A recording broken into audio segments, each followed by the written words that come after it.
बिस्मिल्लाहिर्रहमानिर्रहीम। शुरू अल्लाह के नाम से जो बड़ा मेहरबान निहायत रहम वाला है। अस्सलाम वालेकुम व्यूअर्स, मैं लैला खान अपने चैनल में आपको खुशामदीद कहती हूँ। व्यूअर्स, आप लोगों के लिए आज मैं आपसे जो वजीफ़ा शेयर कर रही हूँ, ये किसी भी हाजत के लिए एक ऐसा कीमती अमल है और इसको करके आप अपने रब से कोई भी एक हाजत तलब कर सकते हैं, कोई भी एक मकसद, कोई भी एक हाजत, कोई एक दुआ मांग सकते हैं जो आप चाहते हैं कबूल हो जाए और आप उसको समझते हैं कि वो आपकी लाजमी कबूल होनी चाहिए। तो उस दुआ के लिए, उस हाजत के लिए, उस मकसद के लिए आप ये अमल करें। चाहे वो किसी से ख़ास शख्स से शादी का अमल हो की ख्वाहिश हो, यानी कि आप किसी ख़ास शख्स से शादी करना चाहती हैं या चाहते हैं कि पसंद की शादी, यानी कि अमल मांगते हैं जैसे लोग, तो पसंद की शादी का मसला हो या फिर शादी का मसला हो या रिज़्क़ में इजाफा चाहते हैं या फिर वीज़ा हासिल करना चाहते हैं, नौकरी पसंद की करना चाहते हैं, कोई भी एक हाजत आपने रख के कोई औलाद के लिए करना चाहे, कोई कारोबार के लिए करना चाहे,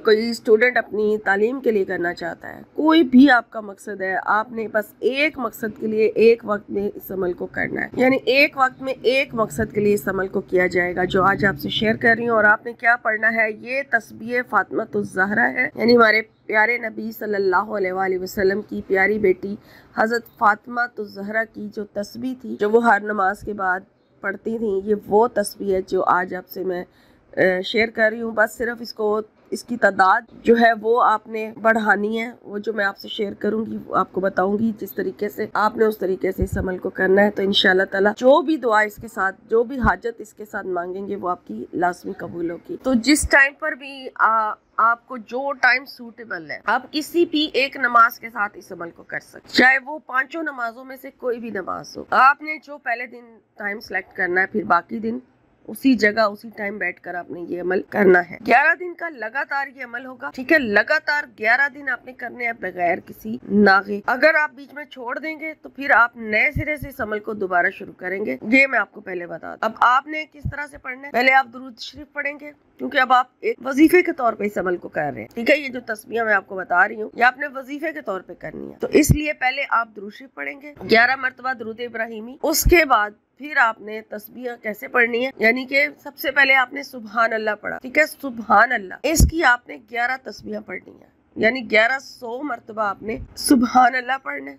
फिर उसी तरह से 1100 मरतबा आपने अल्हम्दुलिल्लाह पढ़ना है और फिर आपने अल्लाह अकबर 1100 मरतबा पढ़ना है, यानी कि 11 11 इन तीनों की आप पढ़ेंगे। सुबहान अल्लाह, अल्हम्दुलिल्लाह, अल्लाह अकबर, 11 यानी कि 1100 की तादाद मुकम्मल करें। टाइम ज़रूर लगेगा, लेकिन इतना पावरफुल वजीफा है कि 11 दिन आपके पूरे नहीं होंगे, आपकी हाजत पहले पूरी हो जाएगी। ये भी हो सकता है कि पहले दिन ही आपकी हाजत पूरी हो जाए और आपको आगे मजीद इस अमल को अगर करना है तो फिर किसी और मकसद के लिए आप करें, क्योंकि 11 दिन का अमल बताया गया है कि 11 दिन कम अज़ कम चाहिए।